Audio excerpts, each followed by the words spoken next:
రీసెంట్గా మన Donald duck ఎవడైతే ఉన్నాడో వాడు మన ఇండియాని డెడ్ ఎకానమీ అన్నాడు.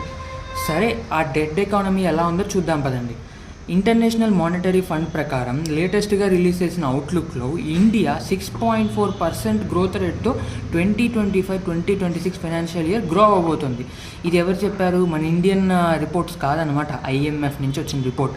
ఇదే కాకుండా జీడిపిలో 4th లార్జెస్ట్ ఎకానమీగా విత్ 4.19 ట్రిలియన్ వాల్యుయేషన్తో 3rd స్థానానికి దగ్గరలో ఉంది. అంటే ప్రస్తుతం 4th స్థానంలో ఉందన్నమాట.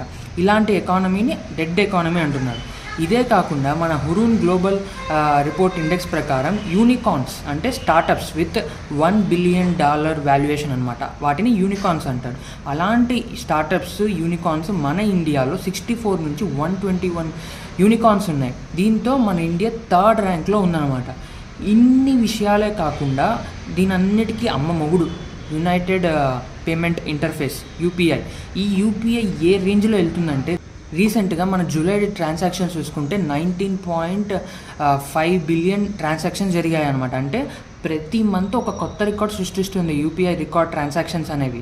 అలాంటి UPI కొద్ది రోజుల్లో మనకి గవర్నమెంట్ మినిమం ఛార్జ్ కూడా ఇంప్లిమెంట్ చేద్దామా అనే థాట్లో ఉంది. అంటే మీరు అర్థం చేసుకోవచ్చు ఏ రేంజ్లో UPI ట్రాన్సాక్షన్స్ అవుతున్నాయో.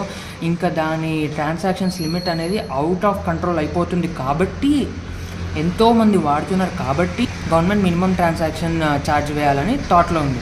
సో ఇలాంటి ఒక ఎకానమీని డెడ్ ఎకానమీ అన్నాడు మన డొనాల్డ్ డక్ అన్నమాట. సో సేమ్ లైక్ మన పక్కింటి ఆంటీలు, మన పక్కింటి నైబర్స్ ఉంటారు చూసారా, వాళ్ళు ఎలాగైతే మన ఎదుగుదలని జీర్ణించుకోలేక మన మీద చాడీలు చెప్తారు చూసారా, సేమ్ మన డొనాల్డ్ డక్ కూడా అంతే. డైరెక్ట్గా మనని ఫేస్ చేయలేక ఇలా స్టేట్మెంట్లు పాస్ చేస్తున్నాడు.